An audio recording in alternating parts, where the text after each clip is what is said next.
The man known to history as Erich Hans Albert Raeder was born on the 24th of April 1876 in Wandsbek, near to the city of Hamburg in Schleswig-Holstein, a former Danish province that had been seized by the German state of Prussia during the Second Schleswig War in 1867.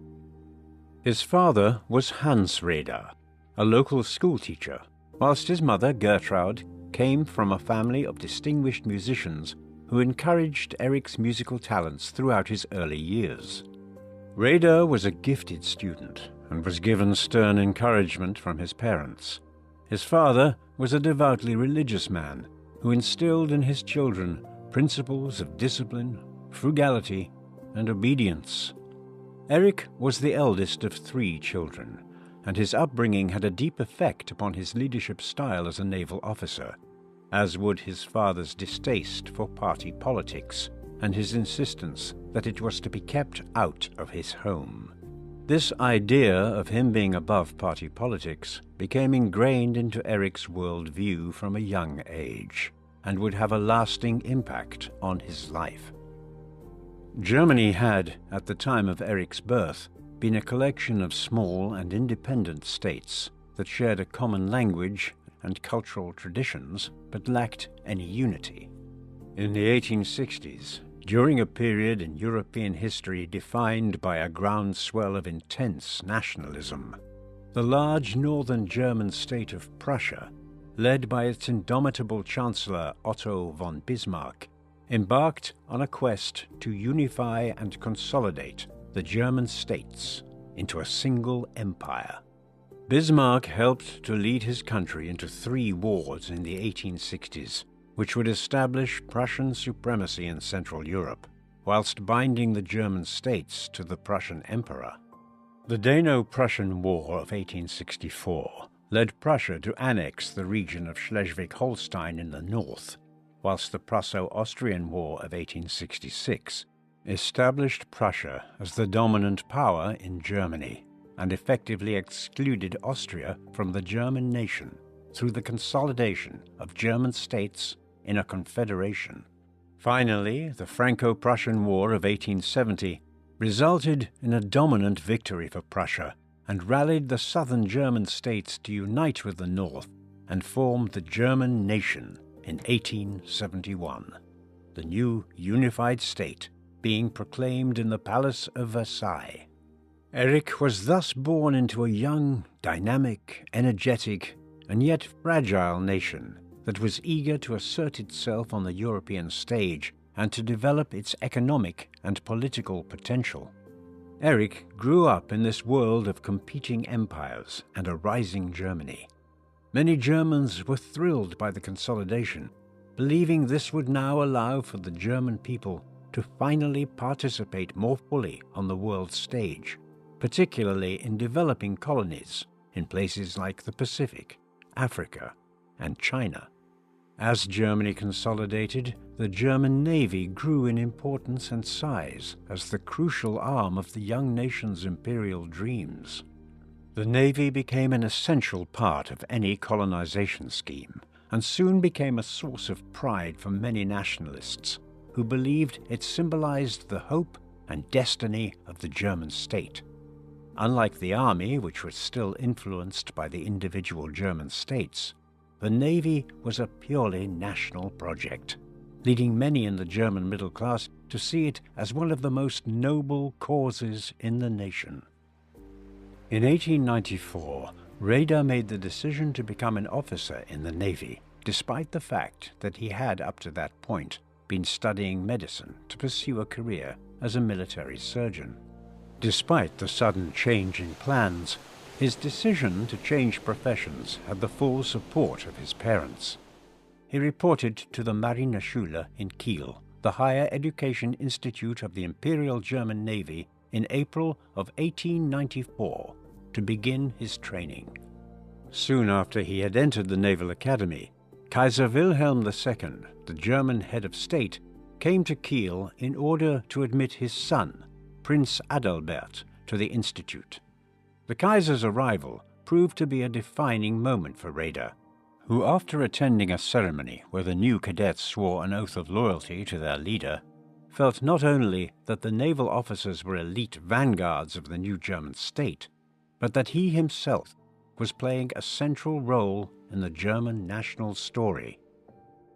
Following 6 weeks of onshore infantry drill, Raeder began service on training ships, where he learned basic skills of seamanship, including the handling of sails and navigation. After his first year, Raeder finished at the top of his class for the practical and theoretical tests.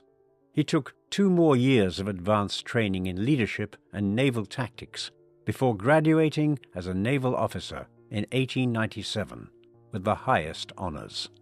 Following his graduation, Raeder received his first duty appointment in October of that year as a signal officer on board the SMS Deutschland, an armored cruiser ship assigned to the Far East.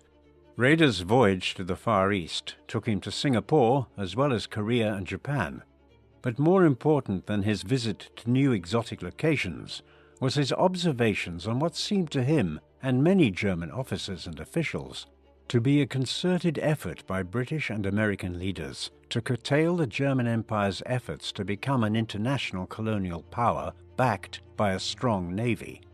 Raeder noted that the British held the upper hand in the Far East, particularly in comparison to the relatively weak position of Germany outside of continental Europe. He also observed American hostilities towards the growing German power, a new attitude coming from the United States. After his return to Germany in 1899, Raeder was promoted and transferred to Lieutenant Zersee. In late 1901, he was appointed as watch officer on the battleship Kaiser Wilhelm der Große, which was the flagship of Prince Heinrich, the commander of the 1st Battleship Squadron. Such an illustrious posting was considered a step towards the highest ranks of the German naval command. Raeder was operating throughout this time in a navy dominated by Grand Admiral Alfred von Tirpitz, Secretary of State for the Imperial Naval Office from 1897 until 1916. Tirpitz believed in the expansion of German naval strength so as to compete with the Royal Navy and ultimately to be a conveyor of German power on the international stage. The Kaiser put great faith in Tirpitz and helped him to pass numerous bills aimed at promoting the expansion of German shipbuilding in the late 19th and early 20th century. As Germany rapidly expanded its navy, other global powers, particularly Great Britain, the preeminent global naval power at the time, grew increasingly alarmed. German leaders and officers such as Raeder were well aware of this and were unconcerned. It was a small price to pay for global influence. Raeder was one of many German naval officers who would be greatly impacted by Tirpitz and his belief that the power of a nation's fleet was inseparable from its overall influence on the world stage and required the focus and energies of a modern state to maintain an advanced fleet.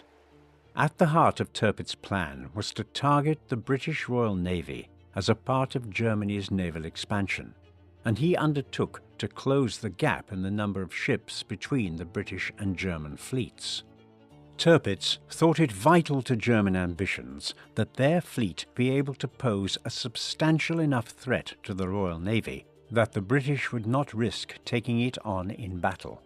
Thus, he did not need to build up the German fleet so that it could defeat the Royal Navy, but just enough so that by confronting it, the British would suffer such grievous harm that they could no longer maintain their position of global influence. This risk theory was conceived to give the Germans the space they needed to pursue their global ambitions without British interference, resembling a naval form of mutually assured destruction. Due to his obvious potential for high command and his intellectual talents, in 1903, Raeder embarked upon a 2-year course at the Marine Academy in Kiel.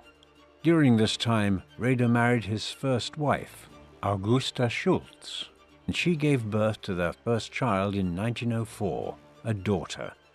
Raeder also wrote widely in these years, producing essays on a range of issues related to naval affairs, including international law and strategy, whilst he also spent some time in Russia in 1904. Raeder's intellect and interest in strategy helped him stand out amongst his fellow junior naval officers, and in 1906 he was called to work for the Secretary of State for the Naval Office, Alfred von Tirpitz, in the News and Public Relations section. Tirpitz wished to raise support amongst the political class and the general public for his ambitious naval expansion. Raeder's position at the Naval News Bureau brought him into close working contact with Tirpitz, and he was able to observe the way in which the Admiral handled relations with the Reichstag, the German parliament, and observed how the Navy was positioned as an institution upholding national unity. He worked with Tirpitz to help lobby the Reichstag to pass another Navy law in 1906, further escalating the Anglo-German arms race. Following his 3-year service in Berlin, Raeder returned to the sea and was appointed as naval officer on board the Kaiser's personal yacht, the SMS Hohenzollern. This position put Erich in direct contact with the head of state, and indeed Raeder would always hold admiration for the emperor and remained in some form of contact with him until Wilhelm's death in 1940. By 1911, Raeder was a lieutenant commander, and the following year he was assigned to serve as the top staff officer to the Admiralty in the scouting forces. He was thus in a key position to observe the naval operations in the last years before the outbreak of war on the continent. By 1914, he could observe the concerns of the German High Command over the likelihood of a British naval blockade, concerns that turned out to be deeply prescient.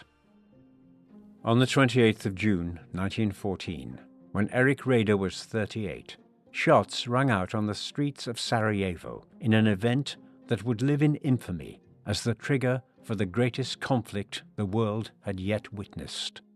The assassination of Archduke Franz Ferdinand, the next in line to the Austro-Hungarian throne, by a Serbian nationalist group, led to a declaration of war on Serbia by the Austro-Hungarian Empire, following which the system of alliances that had developed in Europe over the previous decades, that had held Europe in a state of immobilizing tension and hostility for decades, triggered a series of declarations of war from the major powers in Europe. Russia began to mobilize its armies to defend Serbia on July the 30th, which prompted Germany, who regarded Russia as its most dangerous rival, to begin its own mobilization. And after an ultimatum sent to Russia demanding it demobilize was ignored, Germany declared war on August the 1st. France, whose government and people held deep resentment towards Germany following the humiliation of the Franco-Prussian War of 1870, was bound by alliance to support Russia. Germany believed that it had to defeat France in order to take on Russia, and thus on August the 3rd it declared war on France.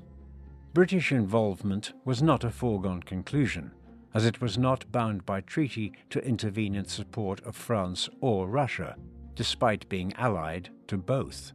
However, Russia and France put great pressure on Britain to intervene, and the British were themselves concerned that a potential German victory would grant the Germans domination of the continent.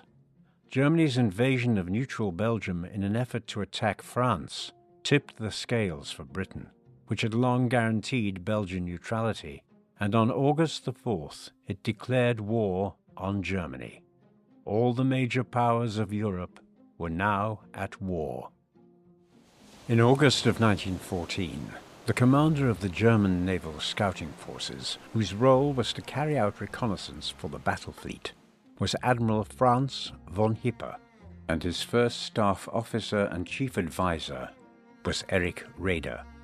Raeder would later reflect that the German High Command did not consider an outright conflict with the British Navy very likely, because it was believed that the war on the continent would be concluded swiftly in Germany's favor. Tirpitz's naval plans were not designed to win a war in 1914. They were ultimately focused on deterrence and providing a platform for Germany to become a global power in the long-term future. For the war at hand, it was the land army upon whom the war effort was primarily focused, and who were expected to attain Germany's aims. Raeder's first major contribution to the war was his involvement in the bombardment of the British coastal town of Great Yarmouth in Norfolk. He helped to plan the operation with Hipper, though they considered the operation a failure, and Raeder bemoaned the lack of action on behalf of the German High Seas Fleet, which German military leaders were reluctant to bring into action and risk battle with the main British fleet. Raeder experienced his first battle on the 24th of January 1915, when a German squadron, composed of battle cruisers, in an attempt to attack British fishing vessels, were intercepted by the British Grand Fleet, and the Germans were forced to make a fighting retreat. The Battle of Dogger Bank saw the Germans lose a battlecruiser, the Blucher. Yet Raeder, who himself had displayed courage under fire, praised the performance of the scouting forces in their first major engagement. German naval strategy, as the war progressed, became ever more focused upon fighting a war of attrition with small, mobile forces, particularly U-boats, targeting enemy shipping.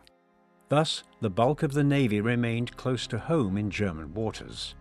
Things changed with the appointment of Admiral von Scheer to overall command in January 1916.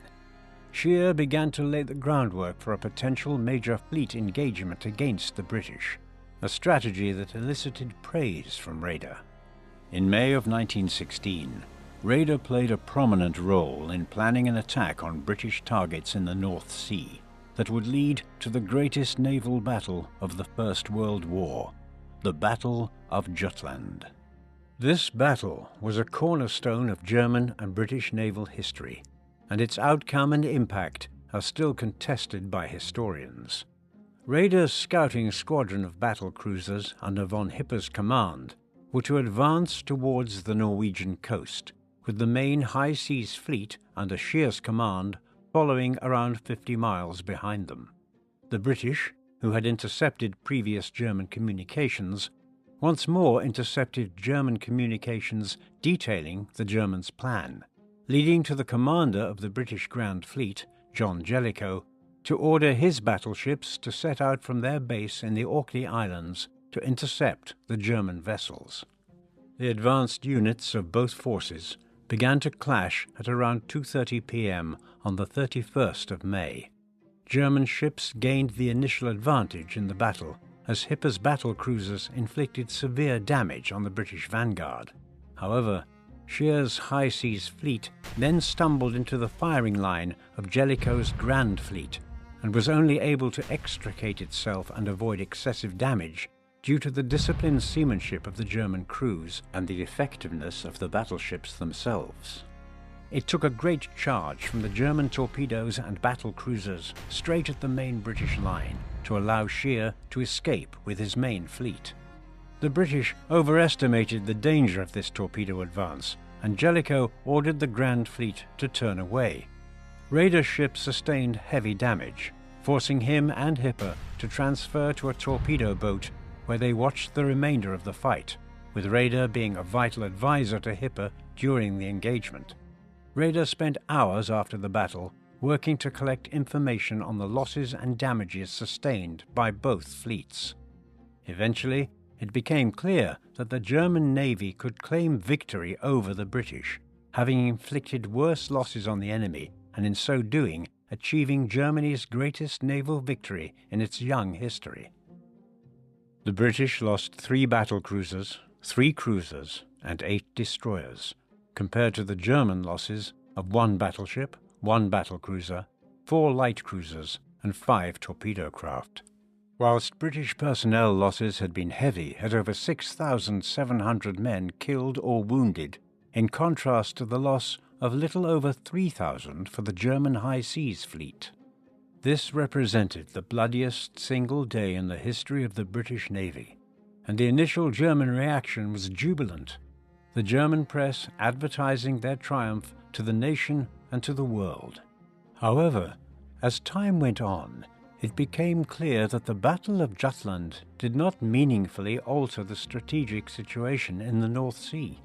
The Royal Navy, which was able to withstand such losses, remained dominant in the North Sea and posed a continual risk to the German High Seas Fleet. Historians tend to view the Battle of Jutland as a strategic victory for the British in the long run, as the German fleet remained contained for the remainder of the war, and the British blockade of Germany was never broken. The failure of Jutland to make a dent in British naval dominance led to a turn in strategy towards unrestricted submarine warfare on the 1st of February 1917, as the Germans focused on using U-boats to attack Allied shipping lanes, and Raeder and the German fleet were forced to support this strategy. Raeder supported the decision to engage in unrestricted submarine warfare, though he would later state that he regretted the failure of diplomacy which led to the entry of the United States into the war against Germany. However, the mutual hostility generated between U-boat crews and the officers of the High Seas Fleet, and the conflict between those who favored a U-boat strategy and those who advocated the primacy of the battleship, grew in the final years of the war and would persist long after 1918. In the last year of the war, Raeder was promoted once again and now given his own command on board a new light cruiser. He was now able to wield influence at the top of German military command, and in mid-November he was appointed as Chief of Staff at the Kriegsmarine, which was the top administrative body of the German Navy, following the signing of the armistice on the 11th of November 1918, which saw Germany surrender to the Allies on all fronts. Prior to the armistice, Raeder had begun to fear what surrender could mean for the German Navy, which remained active right up to the end of the war, both building new U-boats and planning maneuvers for the High Seas Fleet. However, as the commanders of the High Seas Fleet planned a final great battle to restore German naval pride before the war's end, mutiny began to spread amongst the crew members. Raeder was sent to assess the situation at the port town of Wilhelmshaven, and to his shock, he saw that the revolt had spiraled out of control, and by the 9th of November, the Kaiser was informed that his navy could no longer be relied upon to fight. What was worse for the top naval officers such as Raeder was that this naval mutiny sparked a wider communist movement that spread throughout Germany. Raeder later argued that the communist parties had organized a plot against the navy, and he partially blamed the inactivity of the High Seas Fleet for sparking discontent in the ranks of the sailors. Raeder and his fellow officers worked hard to regain control, fighting back against the sailors' councils that had been established by the mutineers to organize their resistance. By early 1919, with the help of the government, the officer corps was able to reassert authority over the navy, just as the Weimar Republic was establishing itself as Germany's new form of government, amidst the anarchic street fighting between communist and far-right paramilitary groups. The chaotic post-war months were a trying time for Germany's naval officers, many of whom lost faith in the Navy and the officer corps. Though Raeder and many of his fellow officers felt no strong loyalty towards the Republic, they fixed their minds upon higher loyalties towards the country and the Navy. Raeder was encouraged by the appointment in early 1919 of his favored candidate as Commander-in-Chief of the Navy, Adolf von Trotha.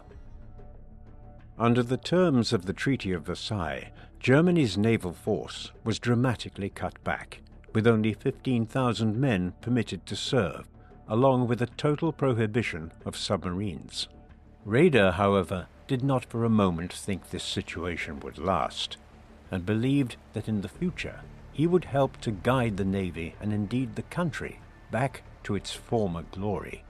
First, however, Raeder and his fellow officers had to find a way for the Kriegsmarine to survive the terms of the Versailles Treaty. The restrictions relegated Germany overnight from its status as a naval power to that of a minor nation, and set draconian restrictions on future ship constructions.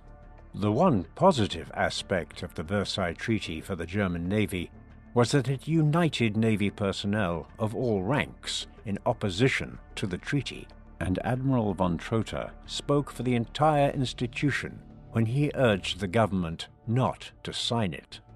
In this spirit of defiance, ship commanders began scuttling German ships rather than handing them over to the Allies, providing a morale boost that went throughout the Navy. The treaty was eventually signed by the government in June 1919, but the naval spirit of defiance was now blazing out of control and would lead to the Kapp Putsch of 1920. The Kapp Putsch began as a rebellion by members of the Freikorps, a right-wing paramilitary force made up of First World War soldiers after the Weimar government attempted to disband them in March. The Freikorps, which included members of the naval forces, marched against the government in Berlin and overthrew them, declaring a new government headed by Wolfgang Kapp. Admiral Trotha and the top naval command, including Raeder, immediately declared their loyalty to the new government in Berlin, despite the former government having fled further south. Though the naval officers presented themselves as wanting simply to maintain law and order, in reality they were keen to see the imposition of a right-wing government to replace the Republic. The putsch soon dissolved after the Weimar government called for a general strike which paralyzed Berlin and the country. Even within the Navy, many of the ordinary crews did not share the officers' support of the Kapp Putsch and instead supported the general strike. This was a double-edged embarrassment for the Naval High Command, because not only had they thrown their support behind a failed coup attempt, but they had been unable to prevent splits emerging between naval crew and officers for the second time since the end of the war. The government and public opinion of the Navy had never been lower. Trotha was removed from command. Raeder himself was investigated for his role in the affair, and though exonerated, he was pressured to take an out-of-sight role in the naval archives to help write the official naval history of the Great War. The post-war years had been traumatic for Erich. He had divorced from his wife in 1919 and lost two of his brothers during the Great War. Though he remarried, more than ever he clung to his duty and service to see him through. Raeder held a position in the naval archives for 2 years, hoping to step back and allow the fallout from the Kapp Putsch to cool, before resuming his advancement through the ranks. Indeed, in July 1922, he attained the rank of Rear Admiral, being appointed as Inspector of Naval Education. Though he kept away from any political maneuvering, Raeder hoped ultimately for a national regeneration led by a right-wing dictatorship. He believed that the nation could only be brought back to its pre-war greatness through these means. Accusations of Raeder and the Navy's close ties to right-wing anti-republican reactionary groups continued through the 1920s. In 1928, the Navy was shook by the Lohman affair, which revealed the use of secret funds to support illicit rearmament. This crisis led to the removal of many of the German Navy's top officers and opened the opportunity for Raeder to reach the pinnacle of the Kriegsmarine. Though he played down his interest in the role of Navy Chief, Raeder thought himself to be the most suitable candidate for the role, as did many of the top naval officers. Though there was considerable resistance to his appointment by much of the press and left-wing groups, who saw him as a right-wing reactionary and a threat to the Republic, nevertheless, Defense Minister Groener had faith in Raeder, and in October of 1928, at the age of 52, Raeder was promoted to the rank of Admiral and made Chief of the Naval Command of the Kriegsmarine. Raeder immediately set about establishing his absolute authority over all aspects of naval administration and creating a unified system of loyalty to him and his principles. He understood that in order to achieve its aim of rearmament and regaining its lost power and prestige, the Navy had to regain popularity with the government and with the German people at large. Raeder believed the chaos in the Navy's top ranks and the inability to show unity throughout the Navy in the post-war years had been at the root of its struggles. Raeder's directives and guidelines for naval operations, issued a year after he took command, were, by his own admission, authoritarian in character, but he was determined to create loyalty and unity throughout the Navy by any means necessary. The central government, though not the Reichstag, was supportive of Raeder's ambitions to restore Germany's naval strength, and in 1928 supported the establishment of a secret budget to fund rearmament, even though this technically violated German law under the terms of the Versailles Treaty. Though Raeder sought to avoid any more political fallout, he was well aware of political radicalism within the Navy, which in 1929 was primarily the influence of the National Socialist movement within the naval ranks amongst the officers and crew. Into the early 1930s, the support for the Nazi Party grew amongst these men as the younger officers and crew were increasingly frustrated with the Republic's stance on rearmament and foreign policy. Reports from his admirals informed Raeder of this support, and they even warned of the Navy's loyalty in the event of a seizure of power by Hitler. Raeder was still personally hostile to the Weimar Republic. However, since the elevation of Germany's most iconic First World War general, Paul von Hindenburg, to the presidency, his attachment to the government had grown, and he was keen to support Hindenburg wherever possible. As he became aware of the growth of the National Socialist movement, Raeder was keen to learn more about the Nazis and their potential impact upon the Navy. He was wary of Hitler, who in his book Mein Kampf had dismissed the importance of German naval power and overseas colonies whilst criticizing the naval leadership of World War I.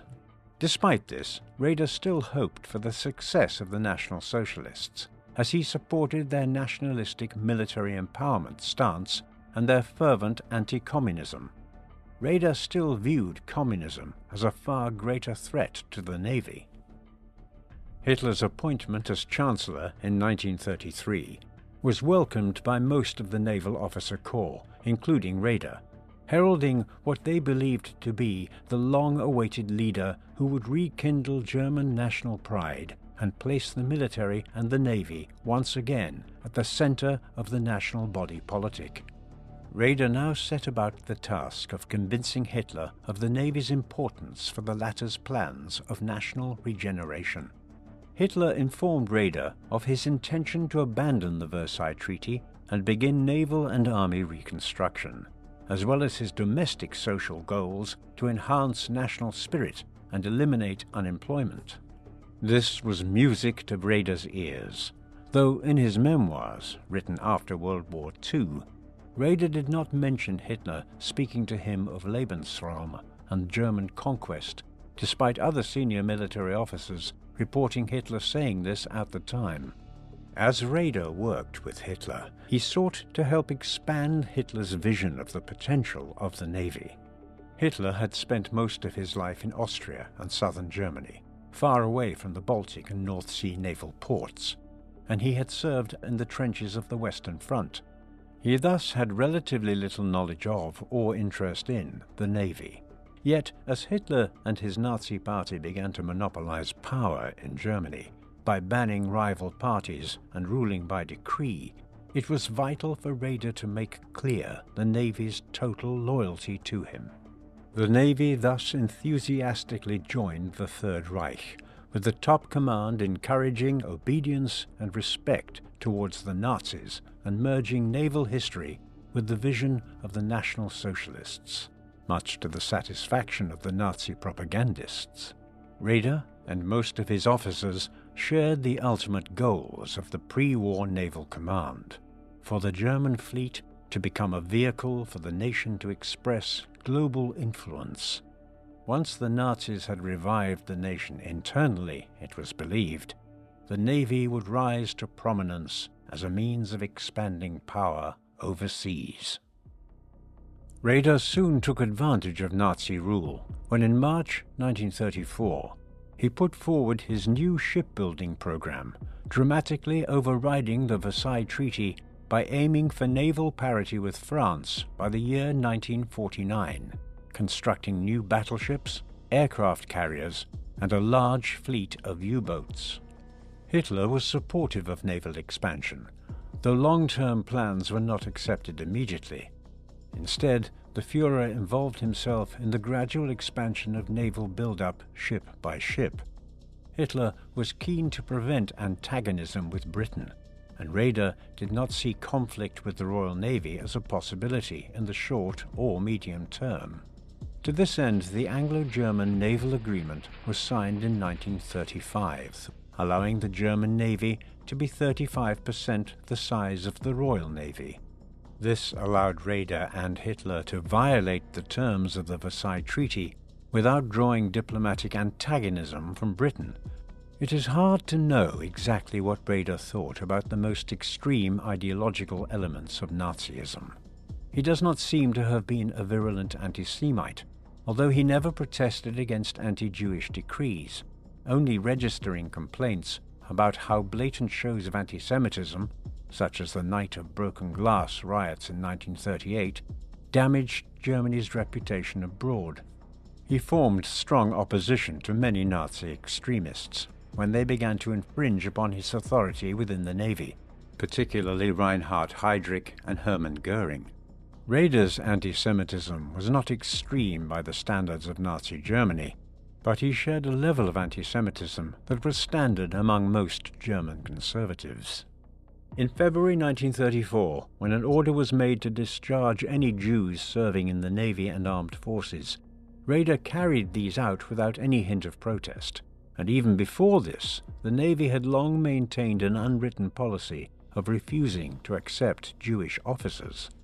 Raeder was happy to go along with Nazi ideology up to a point, as long as it encompassed views that were broadly within the scope of his patriotic nationalist stance. But its attacks against the traditional church he refused to abide, and pushed back to ensure that church authority was not threatened within the Navy wherever he could. As the 1930s progressed, Hitler steadily increased his authority over the German military, becoming Supreme Commander of the Armed Forces in 1935. However, as the Army's independence from the Nazi regime was eroded, the Navy retained a strong degree of autonomy. Raeder's loyalty, as well as his general avoidance of politics, allowed him to remain atop the naval command, and he saw himself as steering a course whereby he avoided total ideological commitment to the regime whilst remaining loyal to it, so as to keep the ear of the Führer to the benefit of the Navy. Raeder's total obedience to the Nazi state was certain, but his internal convictions of ideological independence did not result in any kind of meaningful resistance to Hitler. In 1937, Raeder presented his vision for the German Navy's global role to Hitler and the Nazi High Command, and how naval expansionism could aid the Führer's own expansionist goals by ensuring Germany was well supplied and unable to be choked by a naval blockade, as it was during the First World War. Raeder put forward an aggressive maritime strategy that would seek to dominate shipping lanes in the Atlantic. Then in November of 1937, it was Hitler's turn to lay out his foreign policy plans to his top generals. Known as the Hossbach Memorandum, this meeting marks a sharp radicalization in the foreign policy goals that Hitler was willing to declare openly to his army. He spoke of his desire for annexation of Austria and Czechoslovakia as soon as was possible, and Germany's need for Lebensraum and his plans to attain this in Eastern Europe through military conquest. By 1938, naval war against Britain was becoming increasingly probable, where previously Hitler had sought to avoid it. As Hitler became more determined to move against Czechoslovakia, and Britain's opposition to this was made clear, Raeder and his officers began to plan around a conflict with the Royal Navy. The England Memorandum of 1938 set out the challenges in combating the Royal Navy in any future conflict, and it set out what would become an integral part of German strategy, that is, the policy of focusing attacks upon commerce and waging an economic naval war. There soon developed an intensity within naval planning and construction, as it became clear that war was coming sooner than most had realized. Raeder, now in his 10th year as commander of the Navy, felt intense pressure to accelerate building as 1939 dawned and war in Europe seemed inevitable. In March 1938, Germany and Austria had unified in the Anschluss, in violation of the Versailles Treaty, and on September 30th of that year, the Munich Agreement was reached, whereby France and Britain agreed to Hitler's annexation of the Sudetenland in Czechoslovakia, in return for a promise of no further German territorial expansion. In January of 1939, therefore, Raeder put forward the Z Plan. This outlined the construction of 10 battleships, 4 aircraft carriers, 5 heavy cruisers, and other vessels in order to take on the Royal Navy, whilst also ordering around 250 U-boats to be built. Raeder targeted this to be done by 1948, but Hitler insisted on 1944. The importance of the Z Plan was that Raeder brought it forward alongside a demand that the Kriegsmarine, the Third Reich's successor to the Reichsmarine, be given priority with regards to resource allocation ahead of the Army and Air Force, in order that Hitler's targets for naval construction be met. Hitler's approval of the Z Plan, along with his prioritization of the Navy amongst the German armed forces on the 27th of January 1939, seemed a vindication of Raeder's relationship with Hitler and a triumphant moment for the Navy. The plan, however, was hopelessly ambitious and represented Raeder being drawn towards building a grand fleet rather than preparing properly for a commercial war. The Z Plan also broke the terms of the Anglo-German Naval Agreement of 1935 and may have helped push Britain towards war.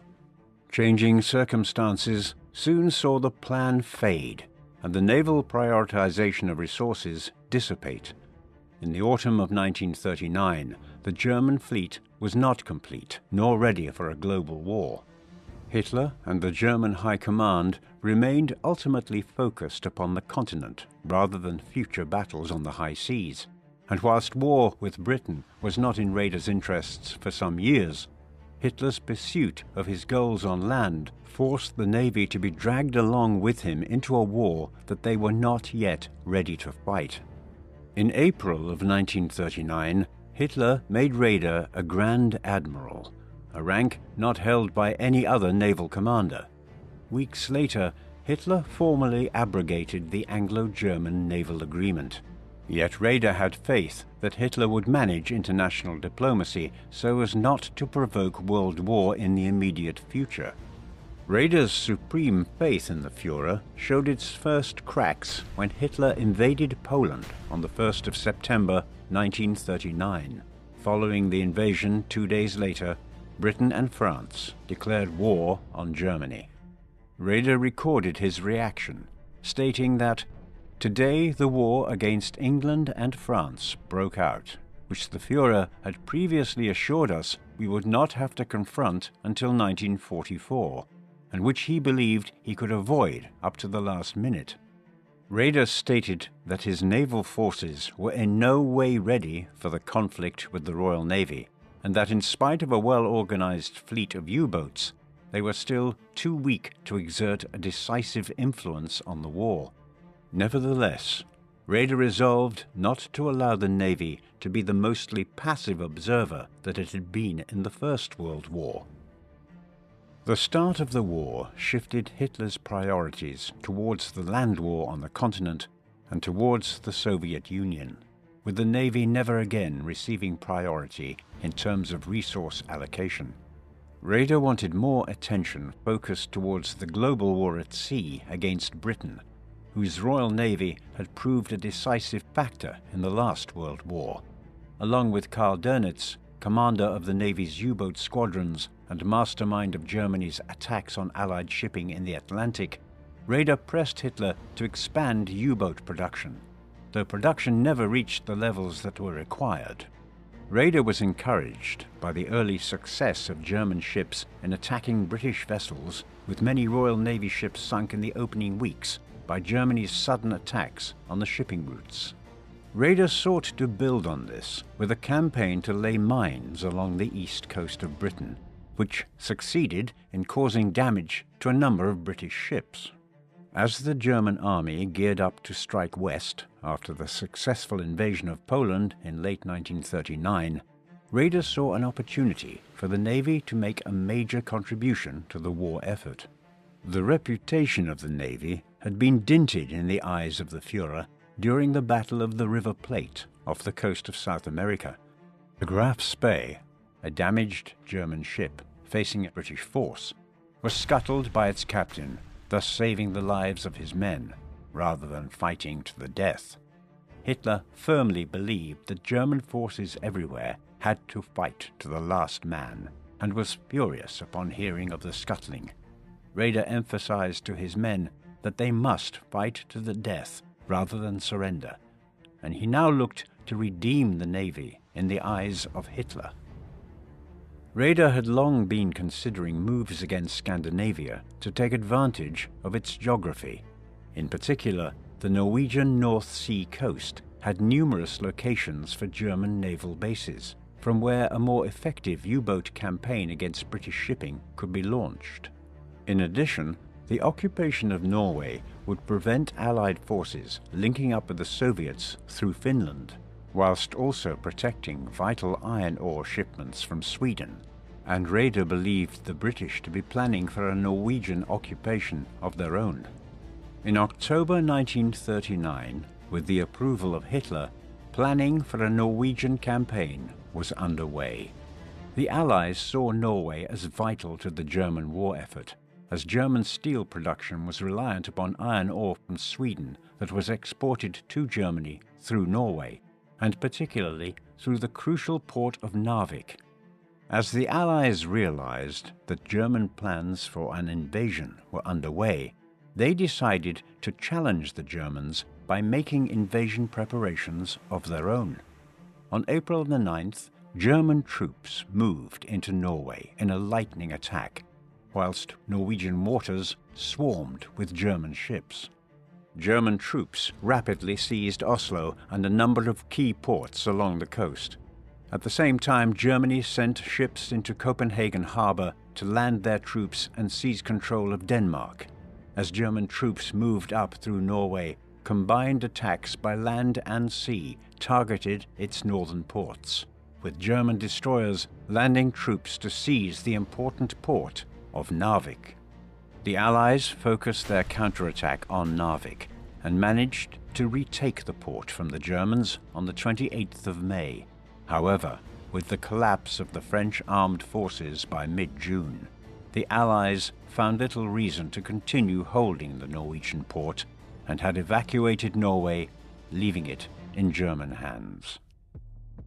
Though the German Navy played a vital role in the successful invasion, it paid dearly for its involvement.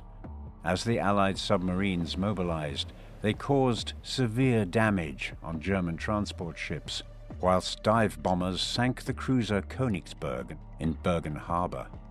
In Narvik, the Royal Navy launched a surprise attack, sinking 2 German destroyers and damaging 3, though the Germans were able to counterattack and sink 2 of the attacking British destroyers, including the flagship HMS Hardy. In the final Allied invasion, the German Navy also managed to sink the HMS Glorious, which was carrying the last contingent of RAF pilots and planes on its decks. Nevertheless, The Kriegsmarine had lost a heavy cruiser, 2 light cruisers, and 10 destroyers, losses that it was not in a position to sustain in the midst of a war in which it was already overstretched. 2 of the Navy's best ships, the Scharnhorst and the Gneisenau, which had sunk the HMS Glorious, were so damaged in their attack that they were put out of operation for months. Operation Weserübung was nevertheless a success in the short term, and Raeder believed the Navy to have proved its worth by spearheading this campaign. However, some would argue that Raeder had committed far too many of his best ships to the Norway campaign out of his desperation to ensure that the Kriegsmarine was seen as being an active contributor to the German war effort. This meant that the German Navy was heavily reliant on U-boat attacks instead of large-scale fleet operations for the remainder of the war. Raeder was determined to utilize Norway for the German war effort to the fullest extent, insisting on making Trondheim the primary base for the German fleet, even after the fall of France in late June of 1940 and the opening of the French Atlantic ports to the Germans. His insistence on the importance of Norway most likely reflected his refusal to countenance the sacrifices made by the Navy in April and May 1940 going to waste in any way. After the fall of France, Raeder and the Navy began to make long-term plans for the future of the Navy and its role in bringing Germany fully onto the global stage as a world power. Part of these plans involved the division of the colonial possessions of Britain and France between Germany and Italy, and ensuring Germany had prime access to the seas to allow it to take its place as the foremost colonial world power. They also envisioned a massive expansion of Germany's naval rearmament, planning ultimately for 80 battleships, over 200 cruisers, and 500 U-boats. All of these plans assumed that Britain would surrender imminently, given Germany's dominant position in the summer of 1940. Their plans were further wrecked by the Führer, who had turned his attention towards Russia.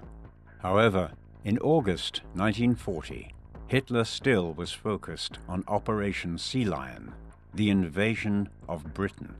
Hitler considered numerous political and military options for dealing with Britain, as his ultimate goal was to neutralize any Western threat in order to strike east, but Raeder was strongly opposed to an invasion. He knew that the Kriegsmarine, even before its battering in the Norwegian campaign, did not have the strength to support such an operation. Raeder convinced Hitler that an invasion could only take place under particular conditions, namely once German air superiority was established over the English Channel. Raeder was nevertheless ordered to begin planning for an invasion, and immediately he clashed with Hitler and the army generals over details such as the landing location and the date of any attack. Raeder proposed a later date in May of 1941, whilst Hitler was pressing for an invasion to occur in the autumn of 1940. In early September, the Germans began gathering resources at the Channel ports in preparation for a large seaborne assault. However, it soon became clear that the Luftwaffe was not winning the aerial battle, and its decision to bomb civilian targets was not having the desired effect upon British morale. In October, Raeder pressed for Sea Lion's suspension, as neither German air nor naval superiority in the English Channel appeared likely in the foreseeable future. Hitler agreed, yet he ordered the Navy to remain prepared for an invasion. Early 1941 saw the Kriegsmarine begin to see greater success due to Germany's new Atlantic bases on the French coast. Operation Berlin from January to March 1941 saw German battleships set loose upon the Atlantic, with the battleships sinking over 20 merchant vessels in only 2 months. Whilst causing enormous concern among Allied planners, this momentum could not be maintained for long, however, as the Navy's lack of ships, an RAF bombing campaign against French ports, and Hitler's fear of provoking the US by expanding German operations in the Atlantic saw the initial German success begin to dissipate. With Operation Sea Lion scrapped, Raeder began to put forward his Mediterranean strategy as an alternative. Raeder believed this strategy would allow Germany to strike at Britain on the periphery and dominate a sea that was vital to Britain's shipping lanes, whilst giving Germany a foothold towards advancing her global ambitions by claiming bases in North Africa and the Mediterranean. Raeder's plans included seizing the Suez Canal, occupying North Africa, and taking the Canary Islands and Azores as Mediterranean bases.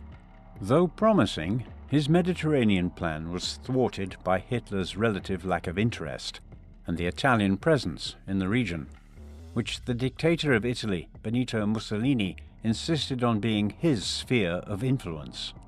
German troops thus only came to North Africa upon Italy's request for aid in 1941. This was the Africa Corps under General Erwin Rommel, and by that time the goals were more limited, as Hitler's attention was firmly set towards the east. Raeder would later state that he had long argued against an invasion of Russia, though whether he was opposed due to the potential damage it could bring to the war effort, or because such an operation prevented the Navy from having a significant impact on the war, is hard to say. Hitler promised Raeder that once Germany's last great enemy on the continent had been dealt with, then focus would turn again to the global war against Britain's navy. On the 22nd of June 1941, the invasion of the Soviet Union began at last, and with it, Raeder and the Navy's dreams of world dominance were torpedoed. Despite Operation Barbarossa's immense scale and ideological importance to the Nazi Party, Raeder continued to insist that the Atlantic was the most important theater of war and demanded that more attention be given to naval operations. Hitler, however, was wary of provoking the United States by fully committing to the Atlantic U-boat war. Raeder was opposed to communism, but saw the Soviet Union as an ally against Britain, France, and the United States, who he viewed as preventing Germany from becoming a world power. Raeder and Hitler both envisioned Germany as a world power, but the way they wanted to pursue this diverged drastically, something that only became more evident with each passing day. Hitler was also frustrated at the sinking of the great battleship Bismarck in May of 1941. The Bismarck was one of the largest and most impressive battleships in the world, at over 800 feet long, and after being sighted off the Norwegian coast, it was engaged by a powerful Royal Navy squadron, including the battleship Prince of Wales and the battlecruiser HMS Hood. After damaging the Prince of Wales and destroying the Hood, the Bismarck escaped into open sea, leading to a great search operation by the Royal Navy. The Bismarck was found near the coast of occupied France and bombarded by torpedo bombers, which rendered the ship immobile, before being attacked by a British fleet. Eventually the order went out to scuttle the ship to prevent it falling into enemy hands, and only 115 of a crew of over 2,200 men survived. The sinking of the Bismarck, a great blow to German prestige, fatally undermined Hitler's trust in Raeder for the remainder of the war, and Raeder was ordered to prevent any more damage to Germany's major capital ships. Throughout 1941 and even earlier, Raeder had been hoping for the entrance of Japan into the war against the United States. He realized that the opening of conflict in the Pacific theater would divert Allied forces and distract America from the Atlantic, allowing the Kriegsmarine to isolate Britain. The Japanese attack on Pearl Harbor in December 1941 made this hope a reality, opening a new ocean front in the war. However, whilst this was theoretically advantageous for Germany, its navy lacked the capacity to coordinate a global maritime war with Japan against the Allies, creating new frustrations for Raeder and his admirals. That America would now be entering the war did not bother Raeder, who, unlike Hitler, took a bellicose attitude towards the US and saw them as a natural enemy of German ambitions. He had long been pressing for permission to shoot US vessels escorting British shipping on sight, believing that the Kriegsmarine could cripple the US naval presence in the Atlantic. Germany duly declared war on America on the 11th of December 1941, thus unleashing Raeder's fleet of U-boats. The late spring and summer of 1942 saw German U-boats cause devastation against the American Navy, the height of their effectiveness against the US in the war. The U-boat successes heightened the prestige of the Navy in the German High Command, although much of the plaudits went to Admiral Dönitz, commander of the U-boat fleet, who was a critic of Raeder for his devotion to old-fashioned battleship warfare. Relations between Dönitz and Raeder suffered as the war went on, with the former resentful of Raeder for not prioritizing U-boat construction before the war, and Raeder incensed by Dönitz's contempt for the naval officer establishment. Despite the contempt the men had for each other, new events in the Mediterranean gave Raeder hope at last of a great strategic victory for the Kriegsmarine, though it was to be his final attempt to seize the initiative of the German war effort. Raeder's plan, put forward in February 1942, sought to coordinate Germany's efforts with Italy and Japan, and aimed to strike at the Suez Canal in the eastern Mediterranean to both disrupt British shipping and open a link between the German Navy in the Atlantic and the Japanese in the Pacific. Raeder was encouraged in his goals by the success of Erwin Rommel's Afrika Korps, as they drove back the Allies along the North African coast towards Egypt in the early months of 1942. Alongside the capture of the Suez Canal, Raeder's plan called for the seizure of the island of Malta, just south of Sicily in the Mediterranean, as a base for the German Navy and Air Force. Raeder's plan, however, never took shape. The German and Japanese forces did not establish the level of cooperation in the Near East that was required, as the Japanese were focused on Southeast Asia, whilst the focus of the Nazi top brass was by this point firmly on the Russian invasion, which was facing serious problems. Raeder could not bring the cooperation of land, air, and sea forces to bear, nor were the Germans able to destroy the Allied defenses on Malta despite a concerted bombing campaign. Raeder's grand triumph was once again denied. In November of 1942, Allied forces made surprise landings in North Africa in Operation Torch, setting the Axis powers onto the defensive in the Mediterranean theater and signaling the end of Raeder's ambitions in the Near East.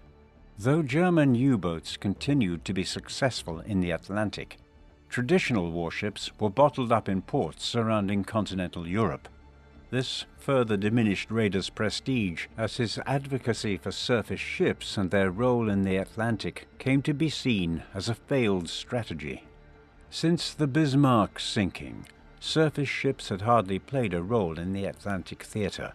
Raeder became increasingly disillusioned with the war effort, and with the Führer.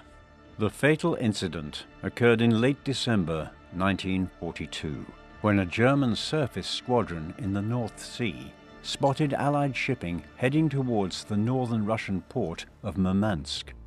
With the Eastern Front in a serious situation for the Germans, Hitler was desperate for the convoy to be sunk, as Allied shipping was vital to supplying the Soviet war effort. The German squadron reported their approach to the Allied vessels and then reported that they had engaged. Confused communications meant that Hitler was convinced that the Allied ships had been sunk. However, when he found out later that the German ships had actually taken damage before evacuating, he was incandescent with fury.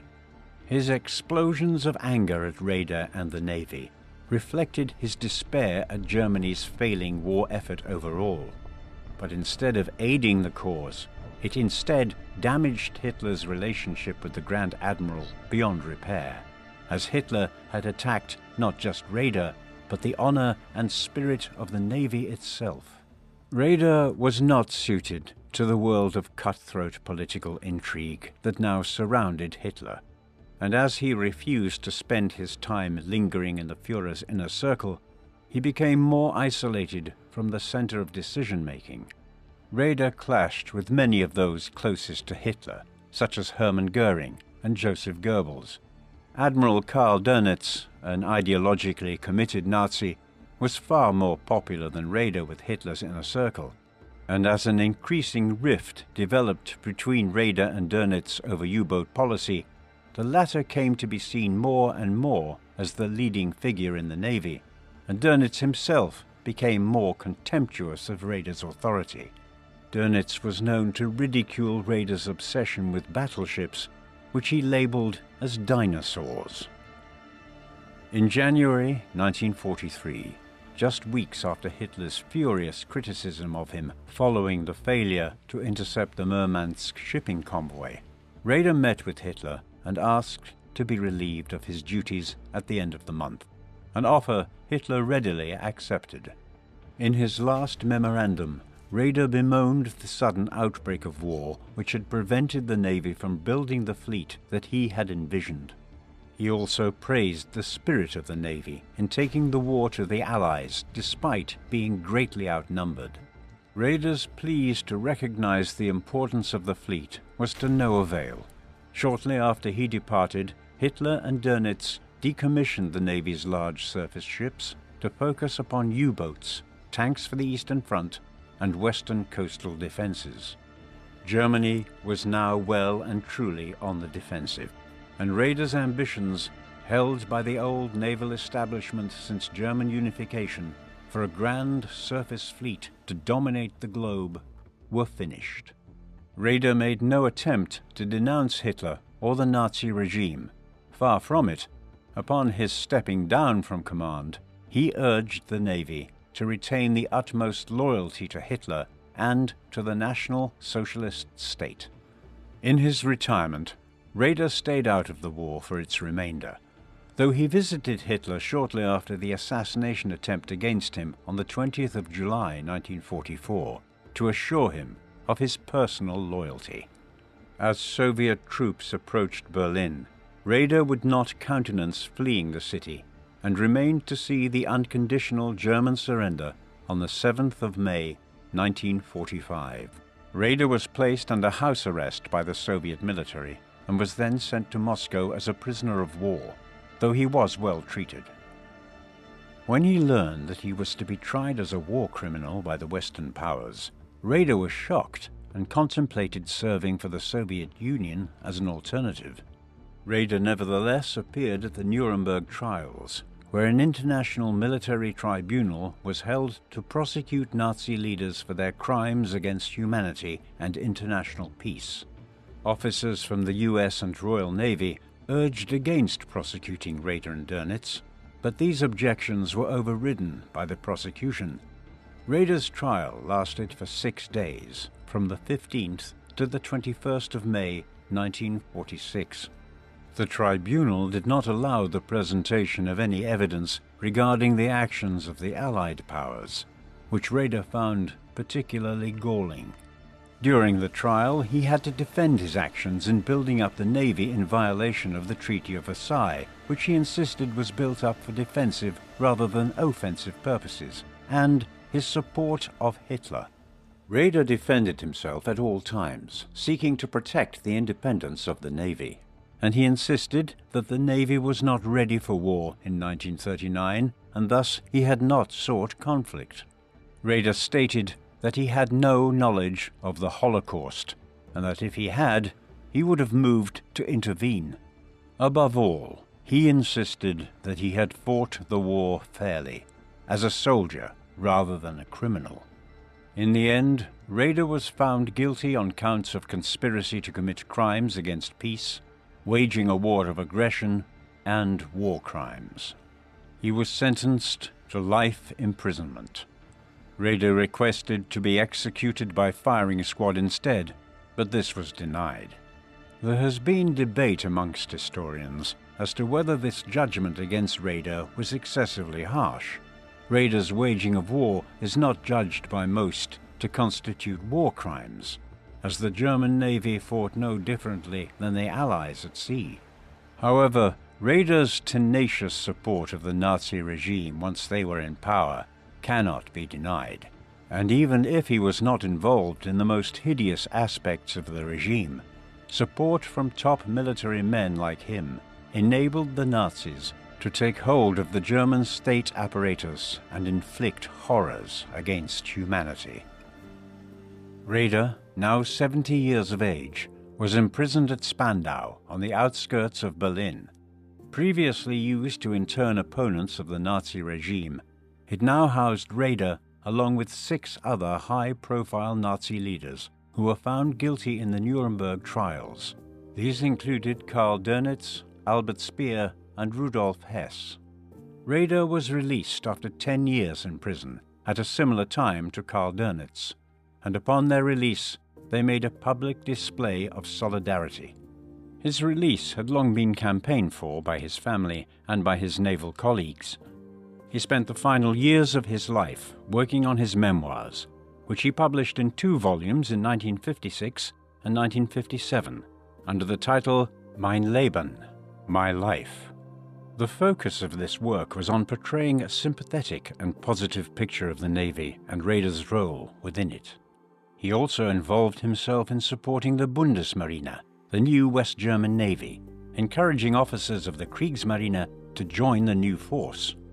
Though he attempted to stay out of public attention, he was a controversial figure in national politics when his legacy was invoked by the new naval leadership, and his attendance at some naval events also stirred controversy over the past. Eventually, Raeder succumbed to old age and passed away on the 6th of November 1960 in Kiel, just over a year after the death of his wife. As a mark of their reconciliation, Raeder asked Karl Dönitz to deliver the eulogy at his funeral. At his funeral, Raeder was lamented as the father of the modern German Navy, and as a man who had kept the Navy unified and strong, whilst demonstrating humanity and morality to his subordinates at all times. Meanwhile, Raeder's passing sparked a debate in German politics and the media as to whether the man convicted at the Nuremberg trials could be remembered as anything other than a criminal. These varied reactions to his passing were perhaps apt for a man whose legacy will always be clouded in controversy. Erich Raeder was an intelligent, disciplined, and driven man whose formidable leadership qualities enabled him to rise to the top of the German Navy and dominate it for well over a decade, steering it through some of the most turbulent and chaotic periods of Germany's history. He was a man committed to fundamental principles, and he put his service towards what he saw as the interests of the Navy and the country before all else. He never abandoned his commitment towards the Navy and towards his country, serving them as best he could, even when it would have been easier for him to abandon them. Nevertheless, whilst one cannot fault Raeder for the level of his commitment to his core principles, one can very easily argue that his commitment blinded him to what the true interests of his country and the Navy were, and that they rendered him blind in the face of an evil that was increasingly recognized by others. In his belief that Hitler would revitalize the Navy and the country, Raeder pledged total loyalty to him, and these soldierly instincts persisted even as the Nazi regime drove the Navy and the country to destruction. Other army officers like Stauffenberg and Rommel eventually turned against Hitler, whilst Raeder stayed totally loyal to the very end, and though he was a Navy man before he was a Nazi, he still wore the golden Nazi Party badge on his uniform with pride until the end of the war. Those with total ideological commitment to the Nazi project were a fringe minority, but it was respected and capable men like Raeder from within the establishment, whose embrace of the Nazis helped them to establish their grip on the German state and armed forces. For this, history will always judge him harshly. What do you think of Erich Raeder? Was he a war criminal who was as guilty as his fellow Nazis? Or was he simply a loyal sailor who avoided controversy and supported his nation's government no matter what? Please let us know in the comments section. And in the meantime, thank you very much for watching.